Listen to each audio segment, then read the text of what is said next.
Yes. Okay then. So our event today concerns the recent changes that occurred when it comes to the situation of transsexual people in Hungary. And as we announced in our event, this especially concerns the piece of legislation that came to be known as paragraph 33, or in Hungarian 33-as paragrafus, that officially makes the change of gender impossible in official documents in Hungary. It's a recent legislation that also basically excludes the identification of gender when it comes to people. It rather sets the biological definition of sex as a determinative notion that is valid for all individuals in Hungary. And when it comes to transsexual people, it must also be emphasized that they already have a troubled history when it comes to their movement in Hungary since the fall of socialism at the beginning of the 90s. And in this regard, we have our guest, Krisztina Kolos Orbán, the representative of the Transvanilla Association, or like in English it would be Transvanilla Society or Association, which is the sole representative organization for transsexual people in Hungary. And now I would like to leave the floor to Tina to have a talk concerning this legislation and how it affects people in Hungary. After this talk that will last for 15-20 minutes, we will open up the floor for the discussion, for the questions from the audience, and then to a discussion concerning all of these issues that we are facing within the course of this event. And Tina, like, it's your turn now. Thank you very much. Can you all hear me? Hopefully, yes. Okay, thanks.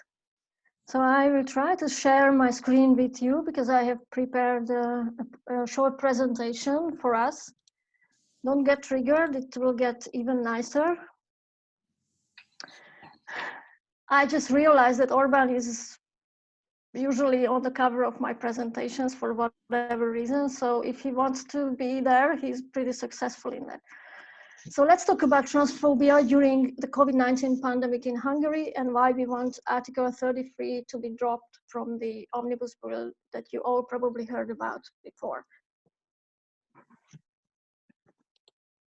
So who am I to talk about it? I am involved with Transvanilla Transgender Association, which is the only registered organization representing solely trans people in Hungary since 2011. But I have started before 2011. I think we started in 2007. So since then, I'm kind of active in the Hungarian trans advocacy kind of thing. And I am professionally working on legal gender recognition since 2014. I was also a board member of Transgender Europe for 4 years, and I am one of the co-chairs currently. Up until the next General Assembly of the organization, Transgender Europe is a European level umbrella organization for organizations working on trans rights and issues. And I've been also serving on the International Trans Fund's grant-making panel for 2 years. This is a fund distributing money globally to organizations led by trans people and working on trans issues. So let me start with some terms to get us on the same page. So when I say trans people, I am talking about those people who have a gender identity that is different from the gender assigned at birth. This includes people who might or might not undergo gender reassignment, as well as those who prefer or choose to present themselves differently from the expectations of the gender assigned to them at birth. When I refer to gender identity, I refer to something that refers to each person's deeply felt internal and individual experience of gender, which may or may not correspond with the sex assigned at birth, including the personal sense of the body, which may involve, if freely chosen, modification of bodily appearance or function by medical, surgical, or other means, and other expressions of gender, including dress, speech, and mannerisms. And this is something that not just trans people have. Each and every person has a gender identity. There are the people who are not transgender people, commonly referred as cisgender people. Their gender identity and assigned sex at birth matches. And as I said, trans people are, in which cases it doesn't match. And I think it's important to clarify, I will use when I talk legal gender recognition. So what is that? And this proposed bill is about that. So legal gender recognition is the official recognition of a person's gender identity, including gender marker and name in public registries and key documents. And this is the essential function of this procedure is to protect the individual's right to privacy, right to a fair trial, right to equality, and to personal and bodily autonomy. Why legal gender recognition? Why is it important? Because without documents matching the gender identity of a person, such as ID card, passport, reflecting the real gender of a person, or personal identification number in Hungary, or bank card anywhere, without these documents, basic transactions and participation in society might become very difficult. For many trans people, the gendered information in these documents, including name, gender marker, or a gender digital code, is a constant source of discomfort and trouble and triggers discrimination and sometimes violence. So why it brings discrimination, for example? What happens if somebody goes to the bank and they ask for the person's ID? In most cases, nothing. They get their money or they can do a transaction. What happens if the person on the ID looks different and the person standing in front of the counter is not belonging to the same gender? What happens then? Then the person will be asked, is it your ID? And even in Hungary nowadays, sometimes police is called upon people because they don't match, their appearance doesn't match their ID cards. And I could run on a lot of other scenarios where this becomes a problem. So what is in Hungary regarding legal gender recognition? We had a rather good fairy tale starting as of 2003, when the government back then have introduced an administrative procedure and has promised us legislation for legal gender recognition and medical protocols for trans-specific healthcare, which are important for many trans people. And in this administrative procedure, mental health diagnosis was needed from a psychiatrist and from a clinical psychologist, and a medical checkup was also required from a gynecologist or a urologist based on the assigned sex at birth. No other medical intervention was required since 2003, which was rather revolutionary and very trans-friendly 17 years ago. So that was great. And therefore, trans people were not really organizing. But later, as time went by, this kind of procedure was not that friendly anymore. Many things have changed, and a mandatory divorce requirement was introduced, and also age limits were set up, which were not clear. But the real issue was that there was never legislation behind this procedure.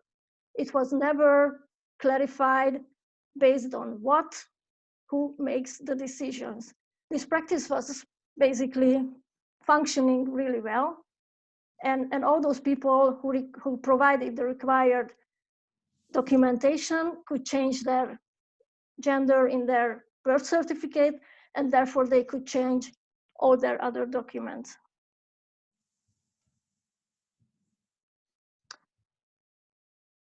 Sorry, I'm a bit. Okay, so, and kind of there were more and more issues with this practice because it was not codified and it has changed all the time. And no one was ever informed in writing because the procedure was not even published on any governmental website. So in 2014, Transvanilla started to advocate for legislation. And we didn't even went into detailed requests. We just wanted a legislation to back up this procedure to protect it, because we knew that this government might any day start providing new birth certificates to people needed. So before we asked for anything, we wanted this kind of thing, which is really a minimum requirement if you look at international human rights standards at the moment. And we have never experienced any intention of the government to stop these procedures being functional. We even have seen signs that they might solve the issue, because The government at the moment is arguing that this is an issue which is legally not solved. We totally agree with that. We were the ones raising this issue. But what they propose is not solving the issue, but instead sets out that sex on national ID cards would be replaced by sex at birth, and firmly states the proposed bill that sex at birth may not be changed. And even the reasoning says that the sex entered into the civil registry is based on facts determined by doctors, declared by the registry. And given that completely changing one's biological sex is impossible, it is necessary to lay it down in law that it cannot be changed in the civil registry either. I mean, it makes sense if you read it for once, but if you look at international human rights standards, trans people have the right for their gender to be recognized. Whether we call it sex or gender, whether we argue if biological sex can be changed or cannot be changed, that can be a discussion. But when it comes to trans people's rights, we have the right to have the gender recognized that we feel is ours, and we have the right to have a name which reflects our gender identity. So what can be the consequences of this proposed bill in Hungary? There will be no legal gender recognition. No one will ever be able to change their registered sex or gender, however we name it in their documents. And because of the special Hungarian situation where we are having closed name lists for male and female persons, and it's an obligation by the law that the person's registered sex and first name has to match. It's impossible to have a first name for trans people that reflects their own gender. For example, in my case, I would like to have a female and a male first name, and I cannot have it legally. That would reflect my gender identity, but I cannot have that because of these provisions. And these provisions were never challenged because trans activists were all the time advocating in the past years for kind of saving the binary option that to be changed. And evidence shows that where people are able to change their identity markers, they experience less discrimination, violence, stigmatization, and greater inclusion and integration in society. And if you want me to provide you a reasoning why the government is doing this, then I would just like to give the floor to you because I don't know. I cannot tell you what motivates the government or what their aim with this proposal is, because this is absolutely total suicide for them, legally speaking. All international actors will kind of say them that it's not okay. They have already said that. It seems the government is not paying attention to these voices. They have, the vote was expected to be on the week of this week, and it did not happen. It was postponed. The reasons are pretty unclear behind. There is rumor that it's going to be on the week of 18th of May, but we all know, or if those of you who doesn't know, the government will vote on this when they want to vote on this. So we are just waiting what day it comes. I mean, if you have followed the situation in the past days in Hungary, what they did against the Istanbul Convention, that has happened in 48 hours. So why to postpone such a voting? We don't know.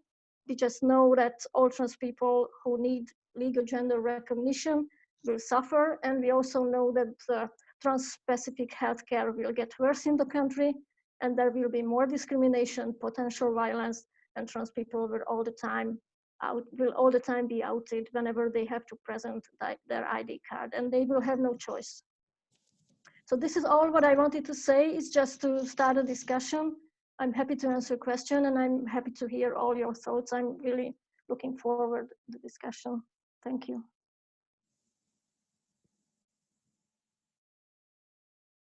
Sorry, I was muted. So thank you very much, Tina. And now I will open the floor to the discussion. We will proceed as such that you will sign your intent to comment on these issues in comment, and then I will call you to the floor in the order of how you say that you would like to contribute to the discussion. Although I think from Diana Young, there's already you don't want to speak. It's all right. I mean, but shall I read your comment? Actually, I presume that then okay. So Diane asks from the Czech Republic that, Tina, everyone, I despair of what's going on, but beyond despair, what can we do? So what are the opportunities for activism in this regard, or individual acts? So if I may answer, I think any awareness raising on different actors is welcomed by us. Representatives of the Hungarian government on all the levels can be shamed by this. And also, if you turn to your own national authorities who might call upon or call out Hungary on any level on this, that is helpful. And if you know Orbán and you can convince him to withdraw this proposal, that would be really the most helpful. I know that's wishful thinking, but really anything that raises awareness around what is happening in Hungary, and not just against trans people, but all the raising awareness should be around that Hungary is not going on a way that is respectful of its own citizens. I think that is what has to be told all the time, and Hungary should be called out. I think an issue, like we are waiting for the questions, but until then, with regards to this, I guess the main issue is that, as the government interprets it, gender is basically an ideological issue for them. It's basically an ideological intrusion to Hungarian internal affairs. It's an artificial category as opposed to sex at birth, as they would say, or sex. And thus, like, I presume that they would like to eliminate this ideological threat, or like rather inconvenience for them. But what they do not realize, or what they do not want anybody to realize, is what you accentuated. That this is like an actual everyday problem for people who face with such limitations. And it does lead to discrimination on the longer run, or actually on the shorter run as well. Yes, I mean, we could argue whether biological sex can be changed or not. I already said that. I mean, that is something that we can discuss, but research shows that if trans people can live according to their real gender, it's a lot better for them, it's a lot better for society. International human rights standards are pretty clear on this, and they will punish governments who are not complying with those regulations. Still, the government is open to that and putting it on the spotlight, which is interesting because I was not referring to this in my presentation, but trans issues so far not really part of the mainstream discussion in Hungary. It was not discussed. It was not something that was really in front of people. So with this, it is lifted there, and the government will pay a price for this. And they know, probably. I mean, they are not stupid. That's our assumption. Or they are either stupid, I don't know. I mean, it doesn't make any sense what they do. But what price do they have to pay for this? That's the question. At different courts, at the UN. So it's a material price, you know. I mean, because of course this is because of propaganda reasons. They would like to resonate with a certain, like, I think, with a certain segment of the population who doesn't really understand. As Diane actually raises awareness of this fact, actually asking, how do we communicate this narrow interpretation of sex/gender to non-trans people? Because that is the question: how to gain popular support for arguments against such legislation. I think it's a completely different discussion. It's a very interesting discussion how to communicate this to the people. I'm not the right person to answer this because my organization did not work too much on that, because our strategy was to achieve this specific piece of legislation. Mm-hmm. And part of that was not raising awareness on this because we didn't want to have a public discourse before. And we didn't want it to be discussed in parliament and all that we did not want to happen because we knew that then we will all just lose this race. And at the moment, we are also again focusing on trying to stop this piece of legislation because in 2 weeks' time, we cannot convince the Hungarian society or we cannot get them understand this. And the government is a lot powerful. And I mean, all this discussion on the narrow binary views of sex and gender are just unrealistic. I believe they are unrealistic also to cisgender people who never met any trans people or who have never ever heard about intersex people. If someone believes that all the women are the same and all the men are the same, then they just live a daydream. Well, yeah, but it depends on how strong this belief is. Like, you know, just because you don't know something, it doesn't mean that your views don't change when you are faced with this piece of knowledge. I mean, I get your point. Of course, like, there are limits to the rationality of people as such, but still, like, I would have liked to ask that why did you not, as an organization, trusted that the public discourse would change anything in this regard, if I understood it well. It's not about trust, it's about risks involved. Mm-hmm. I would say I would trust people are not as transphobic as research shows and as one would think, but also we know that the government and other actors who are spreading this type of gender ideology theory, they have much more resources and they can reach a lot more people. I mean, we could talk about how in Hungary, for example, a civil society organization, which is not pro-government, can reach the population. We can basically reach those who are already supportive with the remaining opposition-owned media. And then those who are only just following the government's channel, it's very difficult to reach them. And trans people are not that many that if we ask them to tell your neighbors, that will just not be enough. So I mean, it's a very, because of the Hungarian special situation, it's going to be a really long and difficult battle to get society know trans issues. No, I absolutely agree. Like, in all kinds of, I guess you could title oppositional, but also rather alternative, not mainstream issues. Like, you get what I mean? This is not a political issue, first of all, but rather a social one. But still, like, it's a non-government and non-mainstream one, which does not get that many opportunities to get represented in media. But in this regard, like, I wonder, because we talked about this when it came to our native languages, like amongst the members of Szabad Lecture, that how hard it is to include basically like the transgender perspective in our everyday discussions. What I mean is that in Hungarian, to refer to a transgender person, a trans woman or a trans man, would be easy because I say which is a neutral gender term. In that sense, Hungarian is a Latin language. But when it comes to English, or when it comes to German, where there are basically loaded expressions in this sense. And I also wonder how difficult it is in the Hungarian language or the Hungarian culture to communicate these differences, to find solutions that people could accept, how to include this perspective in their lives. Yes, I think language is a very interesting issue, and always there are sometimes barriers, but sometimes it frees us because, for example, in the Hungarian language is non-gendered, which is amazing. And that's great because you can talk about a person for 15 minutes or 1 hour or 2 hours and you still didn't reveal the gender, which is good. And for me as a trans person, that makes life a lot easier because I'm usually not addressed with gendered whatevers, and there are no pronouns used for me. So that's good. But then there might be other things.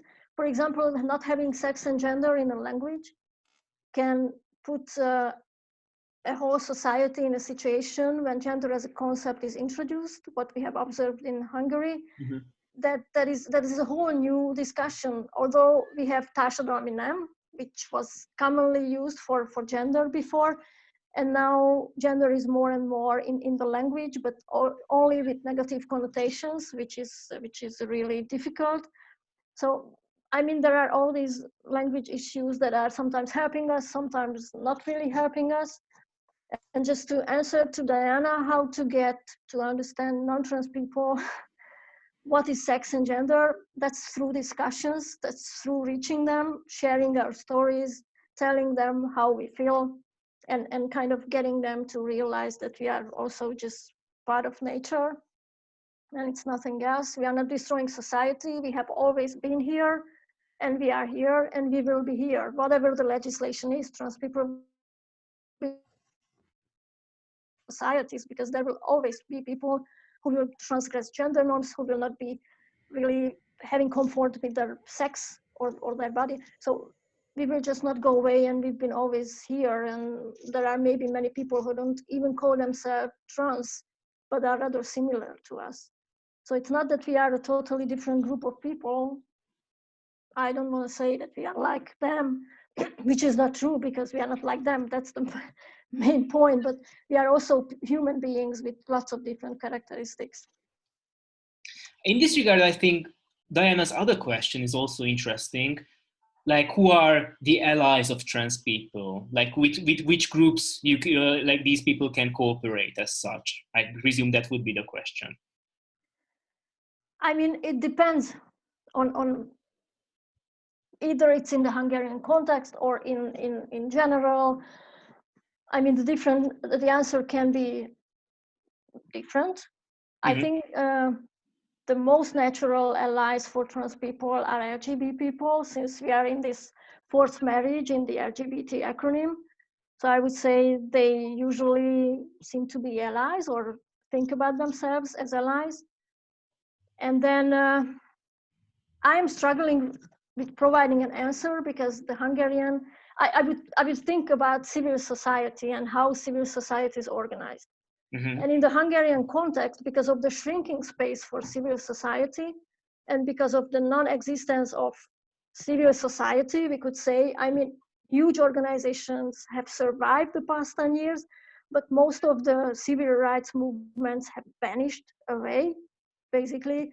And I mean, the women's rights movement could be a wonderful ally, but as I have observed in Europe, that's not always the case. Mm-hmm. There is a lot of work to do and to discuss with those working on women's rights, because there we see issues.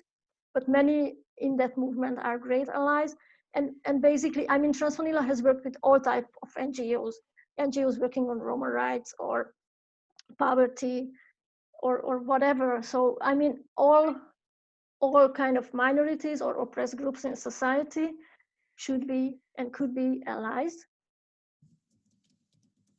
in general. No, it's a broad question. I also understand that. But what came into my mind is that when it comes to your association, like, and when it comes to its transnational connections, is it embedded into a similar cluster of organizations? You have partners, Europe-wide as such, with whom you can cooperate and communicate concerning your strategies and so on. As a trans organization, as a small organization, a very grassroots-based organization, we are mostly connected to trans and LGBT networks. And in our transnational work, sometimes we work with feminists, but oftentimes we are kind of just turning around the same circles there. Mm-hmm. I mean, may I ask you something in this regard? Like, what kind of projects do you have? I guess that's how we could imagine how such an association works, and then we can also build up everything else in this regard. Yeah, so Transvanilla is monitoring discrimination and violence based on gender identity and gender expression. We are advocating on the national level on legal gender recognition and on trans-specific healthcare mostly. And we did a lot of community organizing in the past. We organize events, we run support groups for trans people, we provide free psychological help and free legal advice to people, and even legal representation at courts nowadays. As the only trans organizations, we've been always trying to cover a lot and managed to cover a lot, but that requires a lot of resources. No, I can imagine. I mean, for one association, it's an especially wide range of issues to cover. And when it comes to let's say violations against the rights of trans people in Hungary, who could you turn to? Do you usually go to European courts, or do you go to the Alkotmánybíróság, which for the translation of which I don't know now from Hungarian to English because it's a specific term. But Constitutional Court. Yes, that would be that for sure. So, what kind of legal procedures do you take in such occurrences? So, if we see what kind of human rights violations trans people face in Hungary, I think the most widespread is discrimination, which is taken by many trans people as part of their everyday life. So, usually there is no complaint made on that, which is very sad and rather difficult to change, and also because authorities in Hungary are not much trans supportive. In the past years, it's very difficult to convince people to launch complaint anywhere. And when it comes at Transvanilla on on legal gender recognition, we've been always turning to the European Court of Human Rights because the total lack of legislation made it possible. But there was another case which was not taken by Transvanilla, but an LGBT organization, namely Háttér. That was a case of a refugee, a recognized refugee in Hungary, whose case was taken all through the different court levels to the Constitutional Court. And there was even a decision in that case which asked the parliament to create proper legislation for non-Hungarian citizens on legal gender recognition, and the government completely did nothing on that. So, and never was a decision made so far on legal gender recognition at the European Court of Human Rights, because Transvanilla has launched cases some years ago when there was a suspension in evaluation of procedures. But once the case was launched, the government kind of started evaluating procedures when they got informed of those procedures. So that was stopped. And last year, because they also did not evaluate requests, we again turned to the European Court of Human Rights with 18 applicants. And at the moment, we are awaiting a new phase of those cases. And the government was just informed of those cases officially 2 weeks before the law proposal. So we basically all the time went to the top, because then going through all the courts in Hungary, that would require 5 to 6 years. We know if they will make any decisions, we will have to go further. And we wanted to make it as quick as possible. But still, like, it is understandable then how basically the procedure becomes stuck. If the government doesn't react to such cases, then like I understand that basically that's the end of the line, right? Yeah, I mean, after that, we can put international pressure, what we are doing at the moment. Like, there is barely anyone who could raise their voice who didn't raise their voice at the moment. In this sense, what international forums can you use for applying pressure on the government? We could use the EU, we could use the Council of Europe, and we could use the United Nations. And we could use different associations. For example, in Hungary, also the Psychiatric Association has issued a statement, and we are waiting for the Commissioner for Fundamental Rights to say something, but he refuses to do so. So, I mean, barely any forums in the country which we could use or who would support us. No, that's understandable. On the other hand, as for your previous answer, Diana said that it is actually encouraging that there is like basically space to expand upon coalitions and the generalization of the issue. Yes, and I think although Transvanilla is not working on that level, but I think what is important that we have to put trans issues in a language which talks about everyone. Trans issues are not just trans issues. How women and men should behave in society, that does not only affect trans people, that affects everyone. And basically all the issues that we are having, that is also the issues that cisgender people face. So we just have to tell what we are facing and what are problems for us, and then we can have these common grounds, and we can share views with people whom they can with what they can relate to. And I think it's important that people should understand what they feel and how we live, and that's not different. No, it's interesting what you are saying, that basically you don't present these cases as minority cases, but rather like as such that apply to general situations, which I think is an interesting and good approach as such. I think we shouldn't segregate ourselves. We are part of society. We are human beings like anyone else, and we are facing the same issues and problems. I mean, gender as such is very much changing, and how society perceives it is very much changing and is very much discussed. So trans issues are and should be and could be part of that discourse. Maybe there is a question from someone. Yes, Alberto has a question. I don't know for like which way you would like to pose it, but the floor is yours, Alberto. Thanks, Bence. And thank you very much, Tina, for the discussion we are having, and your presentation was very, very interesting. Absolutely.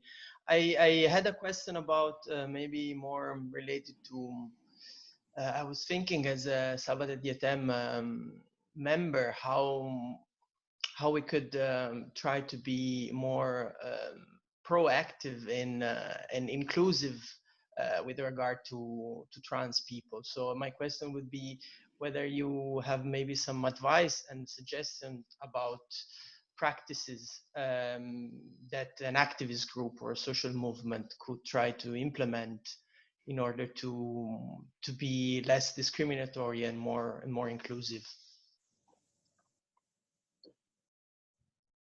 I think in general, it's very important that groups have to be diverse. Like try to include trans people, try to invite trans people, try to raise trans issues, and try to mainstream trans issues. When, for example, you are talking about gender at one of your events, make sure that trans issues are covered, either by a trans person or by anyone. So I mean, it's all the time the same. We try to be as inclusive as possible. Of course, no one can be perfect in that. It's about trying it. And I would just say that try to involve gender diverse people, and then just build on what they suggest. That's the general.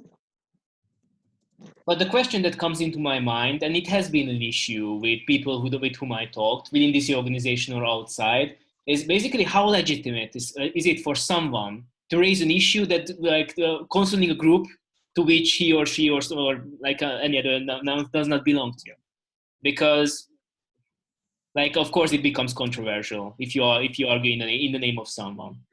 Yes, it can become controversial, I agree, but at the end of the day, we can come back to what Diana was talking about, that we need allies. And as trans people are invisible in, for example, in Hungarian society, we need allies, we need people who talk about trans issues. And whenever it happens that someone is called out for speaking in the name of trans people or saying something that is inappropriate, then it can just be listened to. And we can learn from that, all of us. And I believe an ally doesn't have to be perfect. For an ally, it's important when the person is called out on something, to listen to the person calling them out and to reflect on that honestly. And that's it. And you can support trans people, no problem with that. We barely get any support, and we are in need of that nowadays. That is reassuring to know. Well then, any other questions from the audience? Well, Diana says trans people must be included as comrades and not specifically as trans people work in organizations. I mean, it brings back the question, like, that you posed, that whether trans people are to be treated separately or not, actually as such, because of course, like, there is like something that is separate in their nature. They are not the same as others, but still, of course, inclusion is the main key element. Yes, I mean, in an ideal case, groups will be just as diverse as society is, but we all know that is not happening. And trans people should not be involved, really, I agree, because they are trans. But if they happen to be trans, then they add an angle to that diversity, and that can be used, and not as tokens. I don't really support tokenism, but trans people, if they are around, obviously they can kind of make the situation more trans-inclusive, and probably they will only be around when the situation is already inclusive. So it's kind of a chicken and egg discussion, what comes first and how it comes, and how to send a message to the outside world that trans people are welcome, because trans people don't really feel welcome anywhere because of the invisibility and because of the experiences that we have. We are afraid to join different groups. Many of us are afraid to do so. But I think at the moment, in the past weeks, we did observe many trans people raising their voice and speaking out, which is good, because the more trans people will be visible, the more discussions will be there, where trans people are actually involved when it's about them. No, I think it's nice to hear that, even though it's a regrettable event, but it still gave an opportunity to people to raise their voices. On the other hand, what you just said, I also found it interesting and in a certain sense troublesome, because it addresses a problem that basically, yes, we all have this principle in mind that the group should be as diverse as possible. Whoever can join should join, should be allowed the possibility to join the group. But on the other hand, I also understand that there is this general experience of trans people that they do not feel to be welcomed, no matter, I guess, how welcoming the surface might be. And like as you said, it does relate to experiences as such. Like how to make this process easier. Are there any ways as such? That's a very good question. If I would know the answer, I would tell you.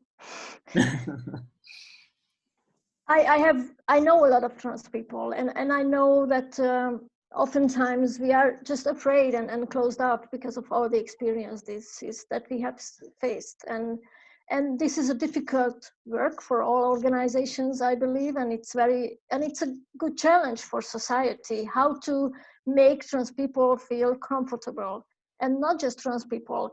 I think we should not just talk about trans people, but people whose gender identity or expression is not really, how to say that, matching what society would expect from them.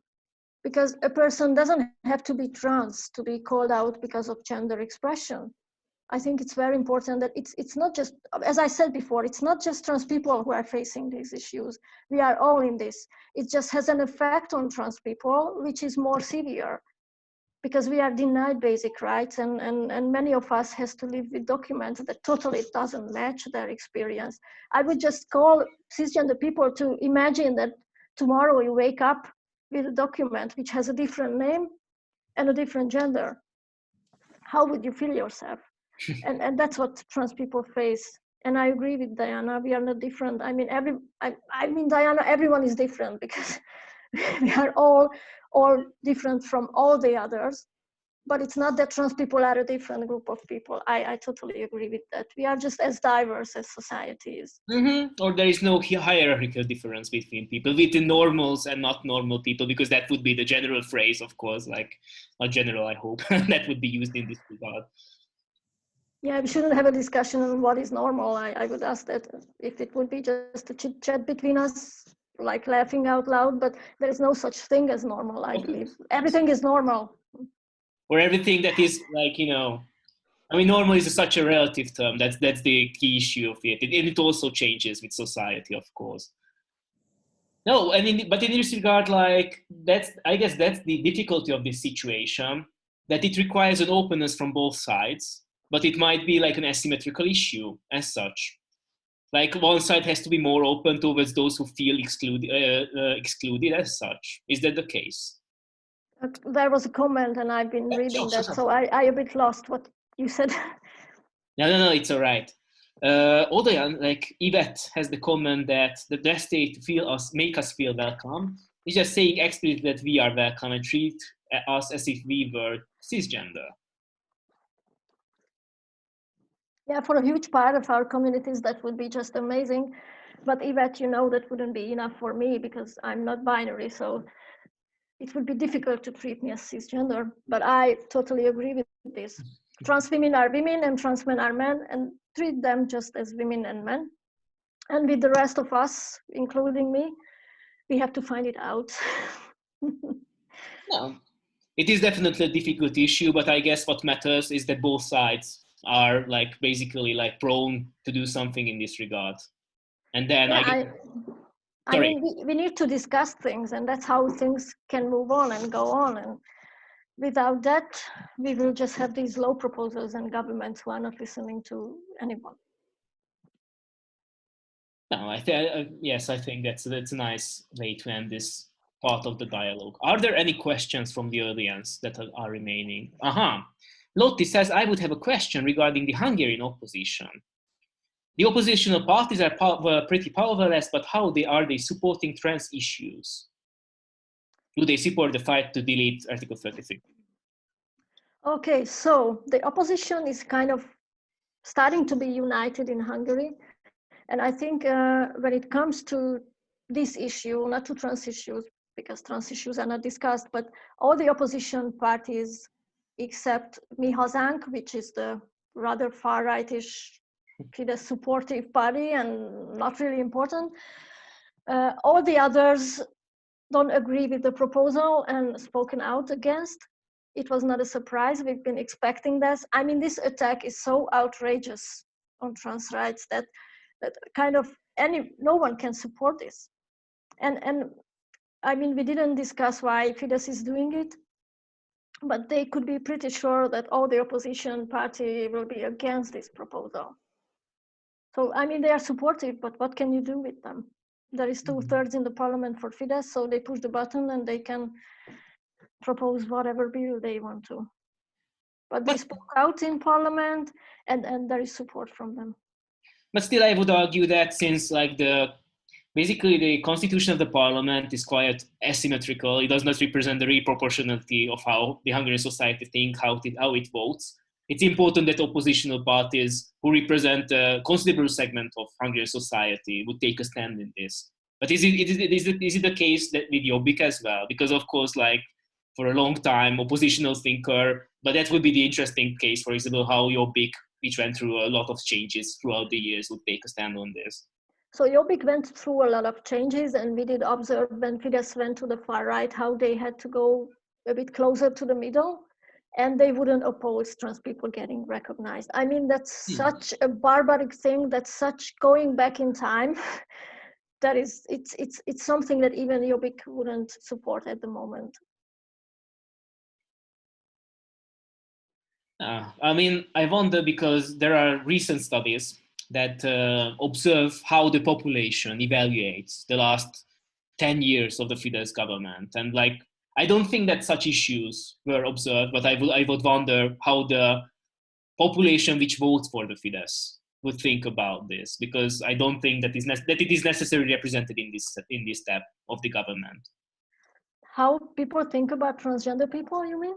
Yes, and especially those who otherwise vote for the government, because of course that's not a homogeneous group as such. I mean, we have some data because of being an EU country. There is research on this done. We don't have data segregated based on party preferences in the respective countries. What we know that all research done by the EU, when they asked about how people like transgender people, we were the least liked social group.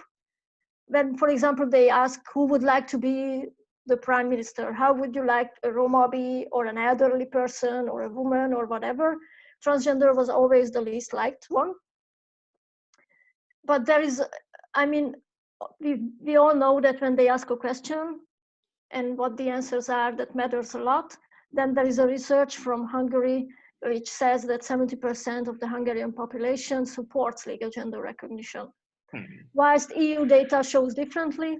So, I mean, what we know from experience, that binary trans issues and those trans people who transition from male to male, male to female, or female to male, and are kind of following society's rules in that, they are rather supported by society and even oftentimes by their closed circles. When it comes to non-binary people and those whose gender expression is differs from the traditional male and female, that's a little different, but we don't have data on that, how that is perceived. Well, there's a quite lengthy comment in Hungarian by Arkadius, which I will try to translate.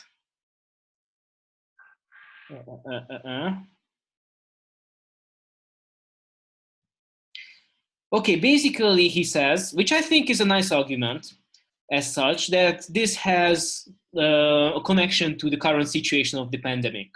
Basically that the power of the government is increased due to the recent legislation, and basically in this moment of their power at the peak, they would initiate the acceptance of paragraph 33.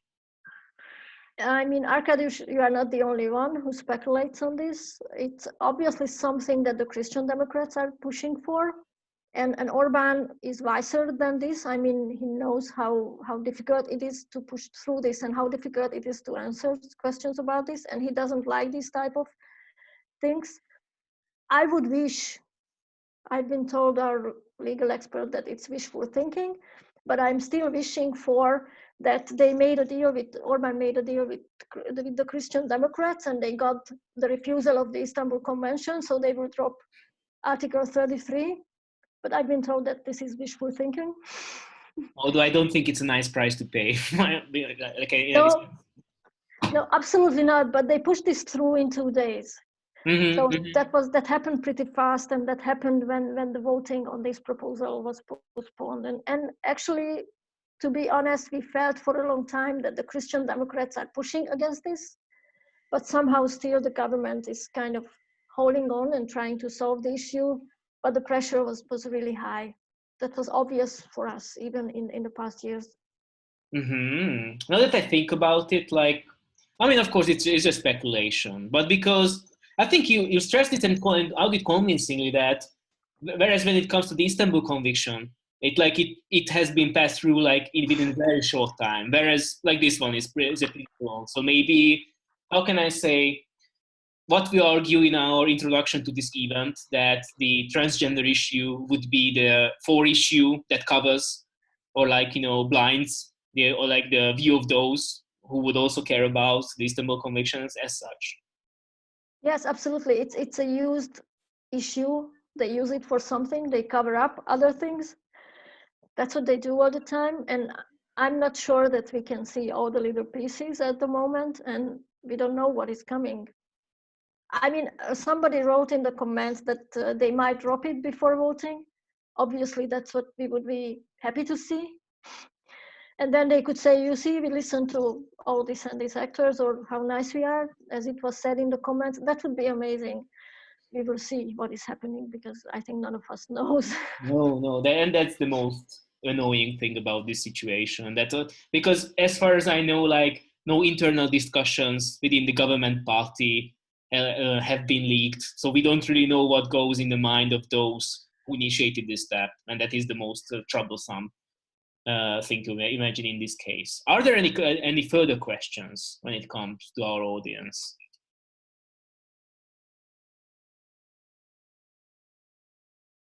Well, it seems for the moment that there are not.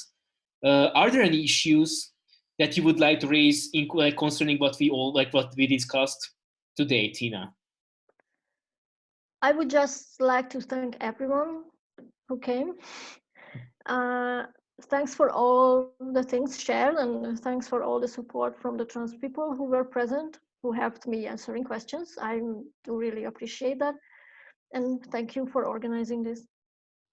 We thank you, Tina, for to be our guest, because I think this was a very fruitful discussion.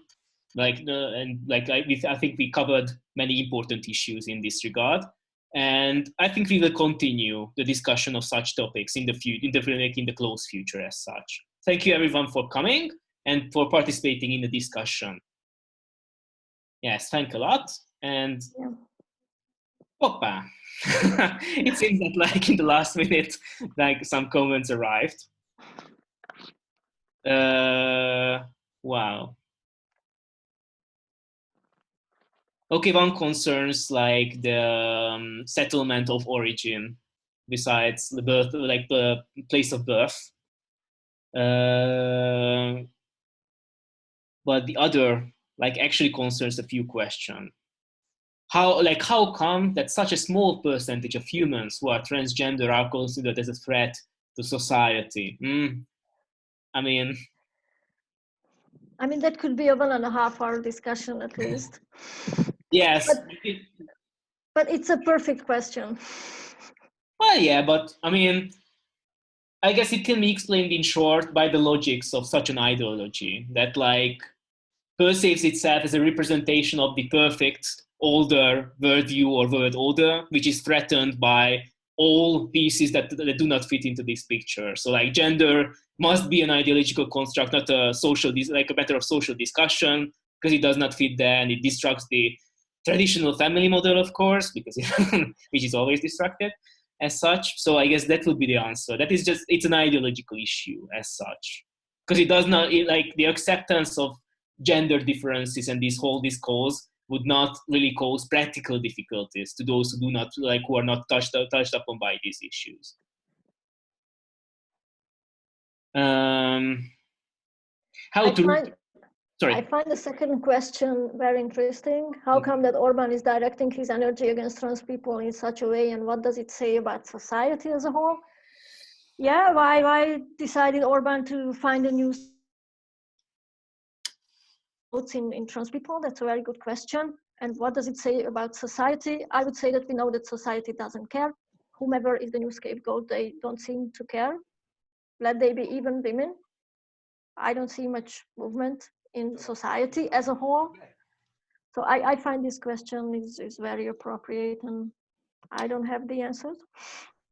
Well, but of course, like, the question is that how solidarity works within society, and like even outside of Hungary, of course, while I think the levels of this thing is varying, like cross society solidarity is a really rare thing, that the whole society would stand up for a group. What rather exists is like a solidarity between groups that are affected, that are tied together by interest and by the same issues as such. And in that regard, I wonder what is the experience of trans people or your society. Like, there are groups to support your case in a certain, I presume, in a certain sense. In that sense, I guess solidarity works. Yeah, in that sense, absolutely. But as I said, how civil society has lost its space.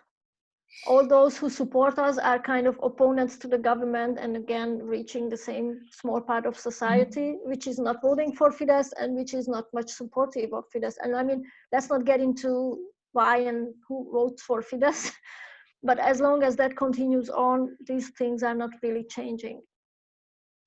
As for why, like, how come Orbán is directing his energy against trans people, I guess it also has to do something with the fact that basically the migrant as an image of the enemy has lost its validity according to the last elections, where they try to mobilize people according to this issue, but actually the Fidesz suffered significant losses on the elections as such, and they might be trying to come up with new enemies, one of which is the coronavirus, as we are in a military situation according to the government. But I guess like they are also trying out new opportunities in this sense. Yes, I agree. It's exploring the topic at the moment. I think the third question is also interesting, that how to reach those people or those other oppressed groups who do not accept trans people. Like, well, yeah, that's an interesting question. There are trans people in all other oppressed groups. So it's groups are not kind of different boxes, but we are people in lots of boxes. So, I mean, we should raise awareness on that. Well, yeah, I mean, there's this concept and phenomenon of intersectionality in those cases. Like, many times people have to choose which issue they would like to represent more. If you like the example that is provided by Milan is when you're a trans Roma person. Would you like which is the case? Like, because many times you might feel like you're obliged to make a decision whether you represent yourself as a Roma person in that certain context or a trans person. But greetings from Slovakia and greetings from Hungary as well. Thank you for your question. Yeah. Well, I think with this, we can wrap up our discussion again. Thank you very much, Tina, for this discussion. Thank you for inviting, and thank you all who attended. Thank you all. And like I said, we will see each other soon in connection to similar topics and like this through the course of the Szabad lectures that are to be following. Goodbye, everyone. Bye-bye.